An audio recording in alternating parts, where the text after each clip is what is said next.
Primeiro eu gostaria de dizer que é um prazer enorme estar aqui com vocês, conhecendo essas mulheres amadas, né? Abençoadas por Deus, né? E bonitas por natureza, né, gente?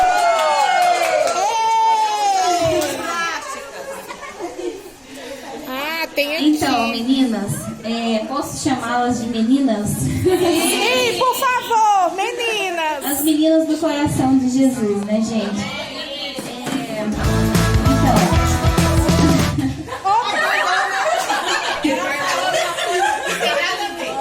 Gente, ela estava falando outra coisa lá. Prossigamos. Então, gente, vou me apresentar, né? Eu sou a Keila Flores. Eu sou casada há 18 anos. Trabalho numa empresa há 16 anos na área de telecomunicações. Eu sou formada em marketing e gestão em vendas e técnica em logística. E foi, assim, uma honra para mim poder vir aqui falar um pouquinho, né, sobre Jesus. E o nosso tema hoje vai ser sobre pérolas. Nós vamos falar do processo da formação da pérola e nós vamos compartilhar com vocês algumas das pérolas que tem na Bíblia, né? Que eram mulheres abençoadas por Deus, né? Eu gostaria que vocês colocarem nomes, tá? Vai ficar com vocês esse papelzinho. Então ninguém vai saber o que você escreveu. Na hora do sorteio você vai mostrar o número. Vai ter vários sorteios, mas você vai continuar com o papelzinho, tá?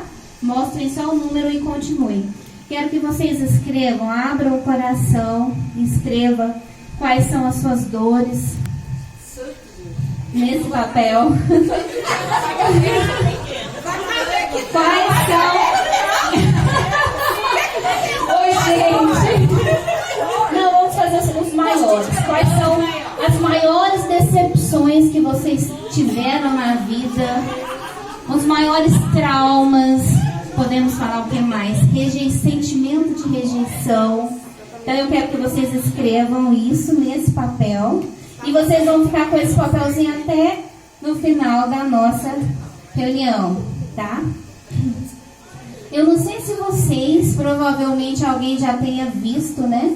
Como que é o processo da formação de uma pérola? Não. Bom, muito bom. Quando a pérola, para ela chegar nesse processo lindo, a pérola é caríssima, né?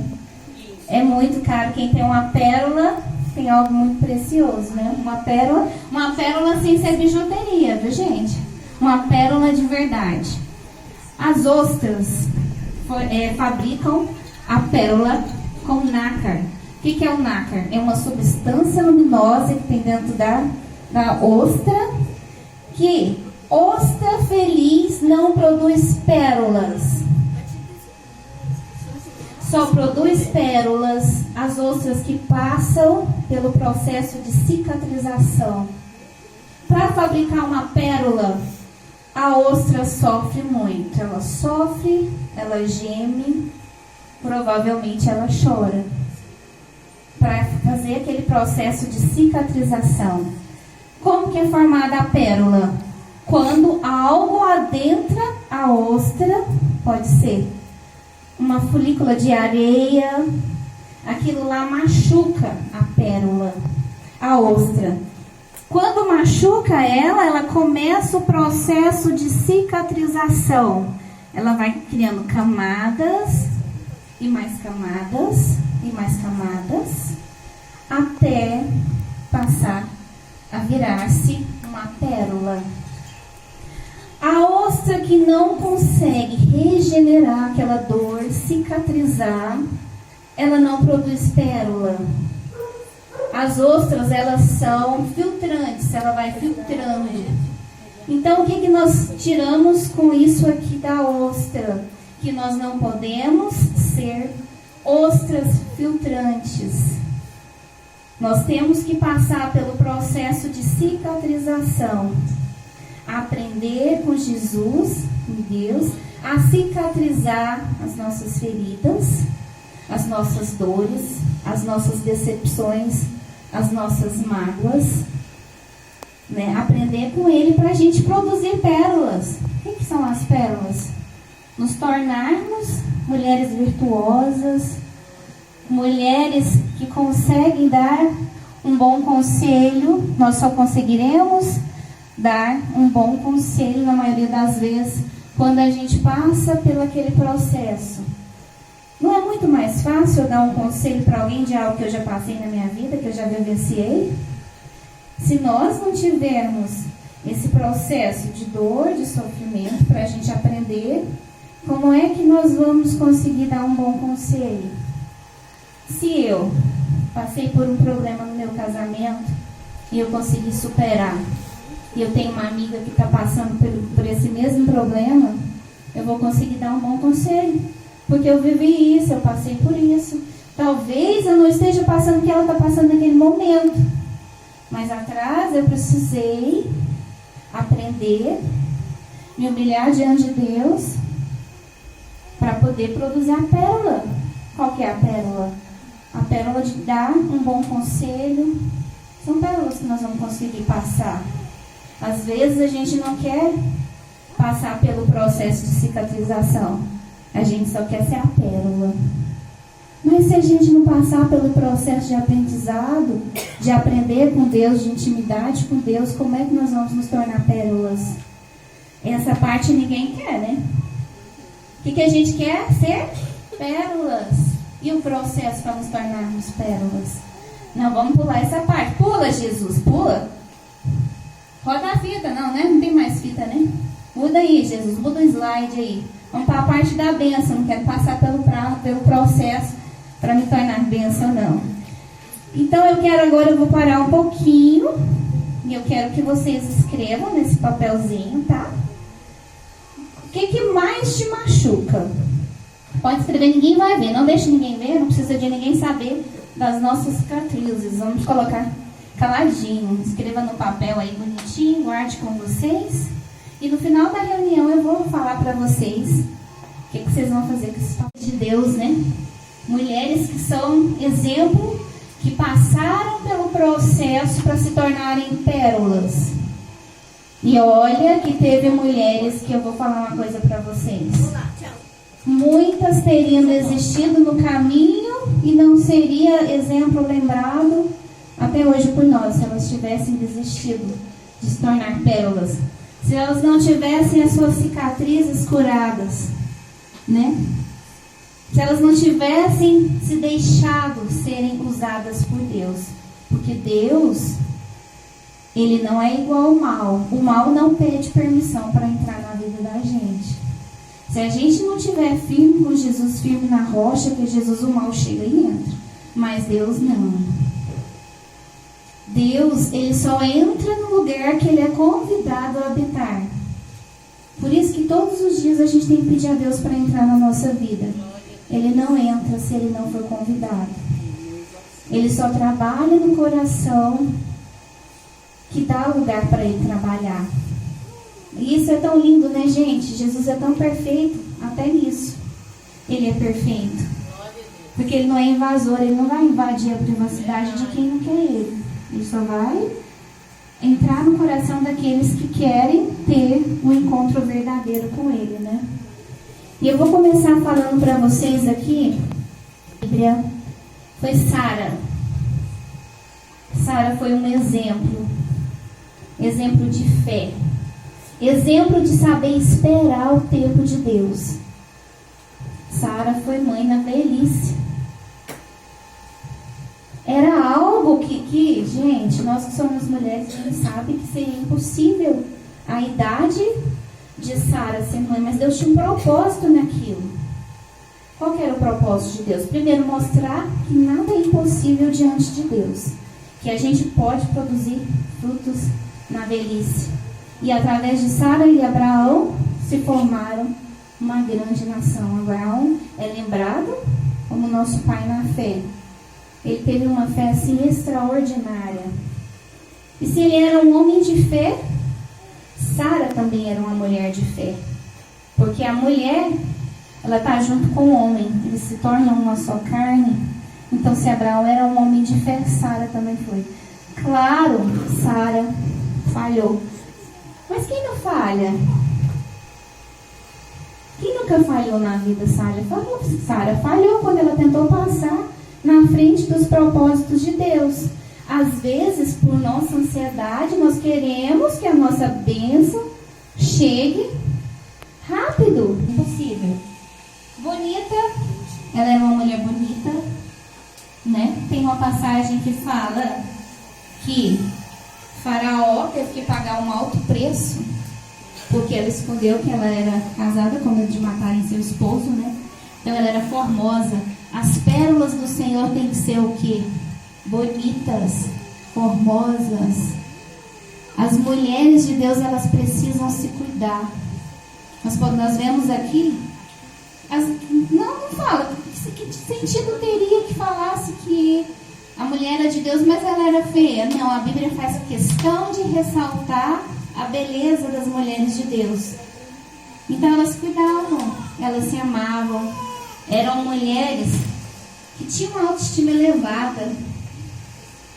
Porque a pessoa, quando ela não está com autoestima elevada, gente, como é que ela vai ser exemplo? Se a gente está... Quando a gente não está bem, que a gente não está com a autoestima boa, a gente, se pudesse, trancava dentro do quarto, né? Quem nunca passou por vocês meu testemunho, bem breve? Eu estava com o cabelo aqui e eu queria cortar o cabelo, menor um pouquinho. E aí, gente, eu fui no salão, que eu saí do salão parecendo um pica-pau. Pode rir. Mas o meu cabelo, a Dana sabe, a Dana viu. Gente, mas me bateu uma tristeza. E eu falei, meu Deus, eu fiquei... Nunca tinha sentido uma tristeza. Eu falei, aí eu fiquei triste, eu chorei. Porque o cabelo é algo que mexe muito com a nossa autoestima, não é? Meninas, quando foi no outro dia, eu falei, quer saber, eu vou pra igreja. Vou para a igreja porque tudo que acontece comigo, lá é que tem meu renovo, minha alegria. Tem uma amiga aqui de infância, Laís, está aqui comigo. Muito obrigada, Laís. Fiquei tão feliz de saber que ela viria, né? E eu chorei as pitangas para a Laís, né? Falei, era aniversário da menininha dela, eu falei que ia fazer uma surpresa para ela com o cabelinho. Meninas, quando eu cheguei em casa, misericórdia. Meu cabelo tava parecendo um pica-pau. Eu falei pro meu marido, amor. Aí, rindo, né? Eu tô parecendo um pica-pau. Depois que eu vi, como é que eu vou sair de casa agora? Meu Deus do céu, tem uma reunião em Goiânia dos gerentes, como é que eu vou fazer? Não sei o quê. Aliada, depois que os coordenadores, meu Deus, e agora? E aí eu fui pra igreja cedo. Levantei, arrumei, fui pra igreja. Aí chegou lá, parece que o Espírito Santo falou dentro de mim. Quem tem que brilhar em você não é seu cabelo, sou eu. Eu saí de lá, gente, tão alegrinha com o meu cabelinho de pica-pau, que eu falei, gente, que vergonha. Que vergonha. Imagina as pessoas que passam por um câncer, que perde o cabelo todo da cabeça, e eu reclamando, só porque eu tô parecendo um pica-pau? Meu filho falou assim, mamãe, pelo menos você tem cabelo, né? Eu falei, é mesmo, Samuel, pelo menos eu tenho cabelo, né? Vamos pensar pelo lado positivo, né? Eu joguei esse cabelinho pra trás, tirei uma foto e já postei, porque eu adoro tirar foto, tá? Todo mundo encheu. Quase 500 visualizações e um tanto de comentários das minhas amigas no Instagram. Nossa, você tá linda. Aí eu respondi e falava assim, é porque você não tá vendo meu cabelo atrás, você tá vendo só na frente. Foi, gente. Minha mãe morrendo de rir lá, minha família reunida, e eu respondendo e rindo, falando, não, deixa elas achar que tá lindo. Ninguém viu atrás mesmo, né? Só eu que tinha visto que tinha ficado daqui pra baixo, então, tá bom. Mas voltando, a gente tem que se cuidar.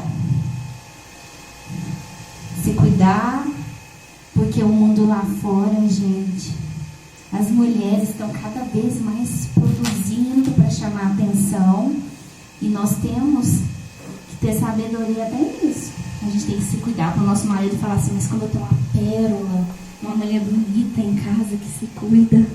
Gente, eu não conheço, assim, não tenho tanto contato com essa irmãzinha aqui, mas eu sou admiradora dela.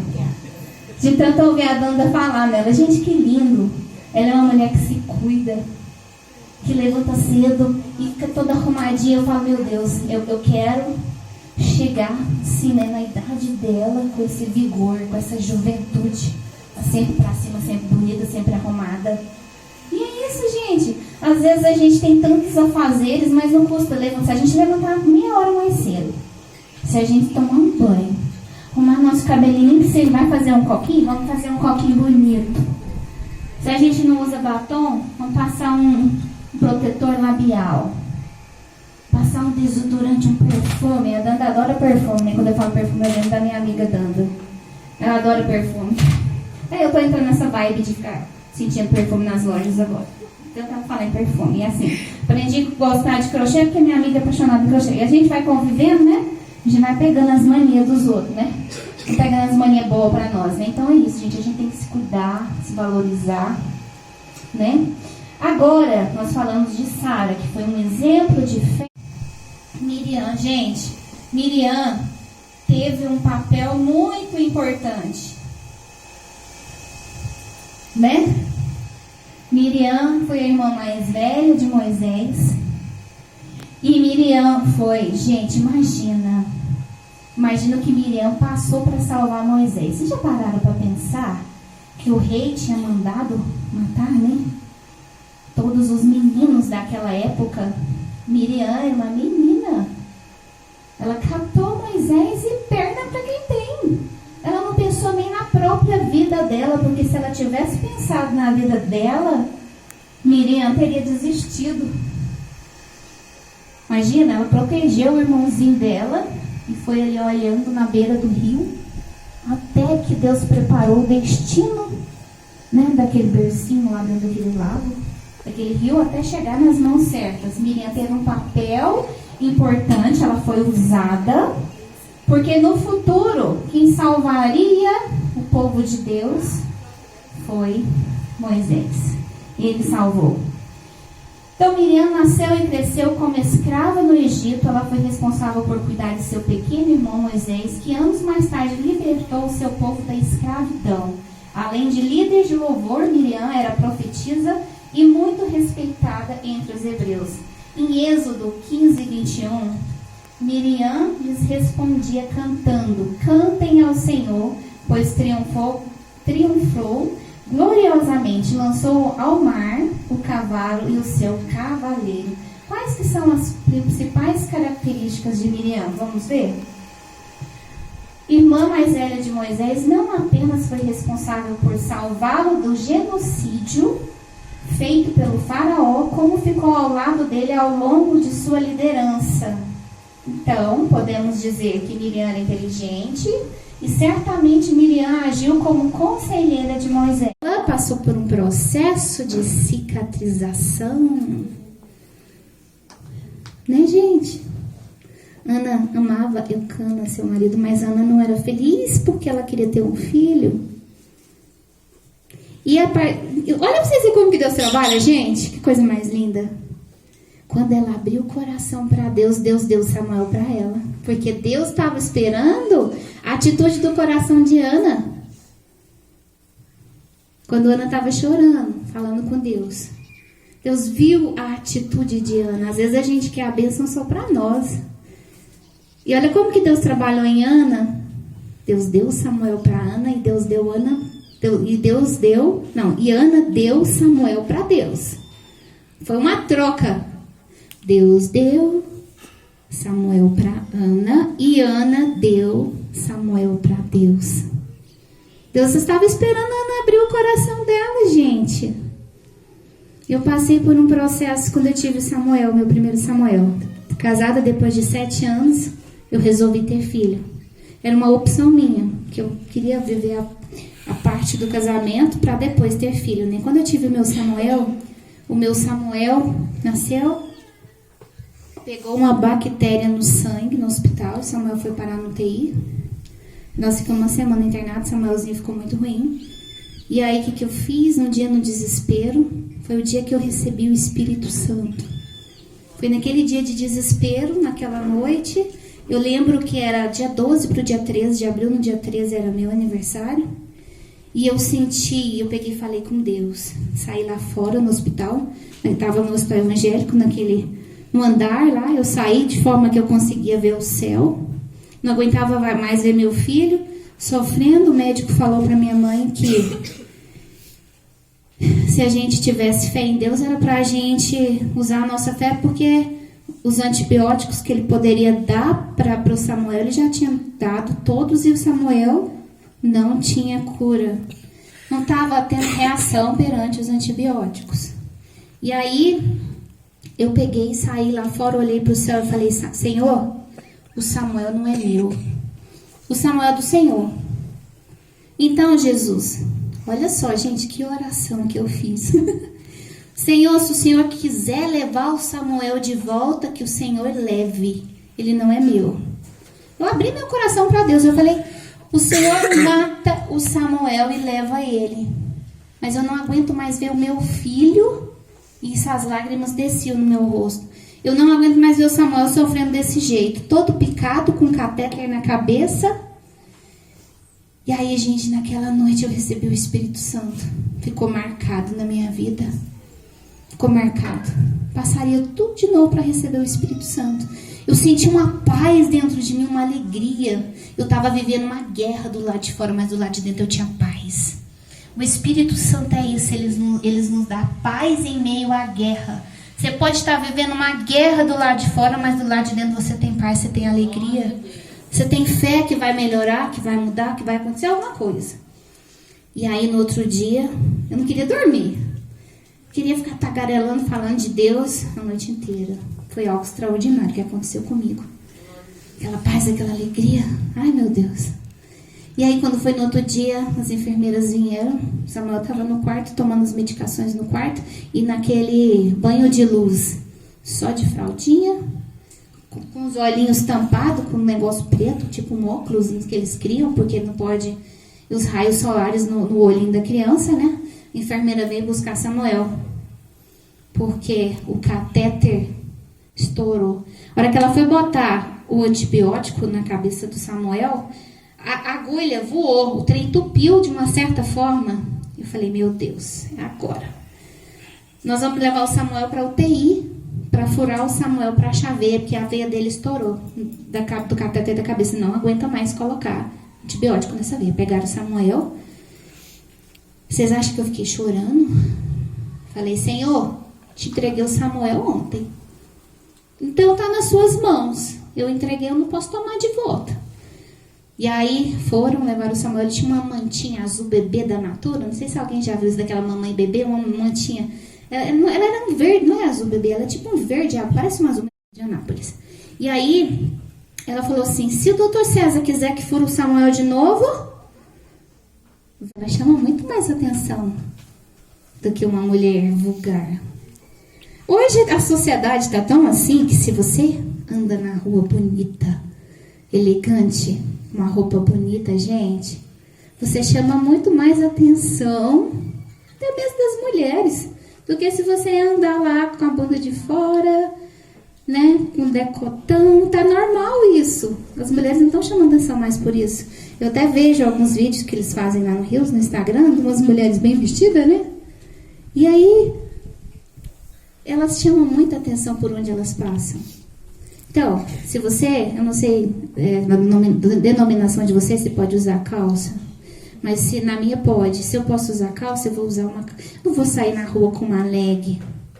Eu vou usar uma calça, se for uma calça muito justa, eu vou usar uma blusa mais comprida. Para mim, eu quero chamar a atenção por aquilo que tem dentro de mim, não pelo meu corpo, não pelo que eu tenho pelo lado de fora. Tem que ser mais interessante o que eu tenho pelo lado de dentro. Entendeu? Então, se vocês vão usar linda, está bom, entendeu? O Espírito Santo fala com a gente.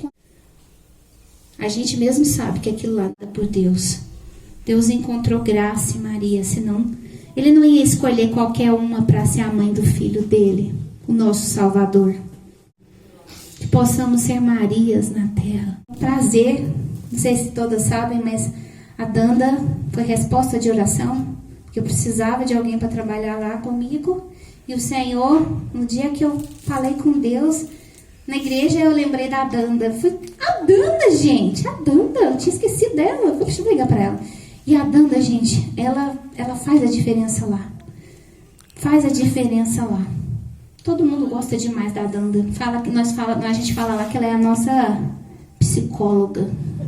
Sério, vira e mexe tem uma. Vira e mexe tem um lá chorando as pitangas pra Danda. E a Danda, até lá. Lá também. Sim.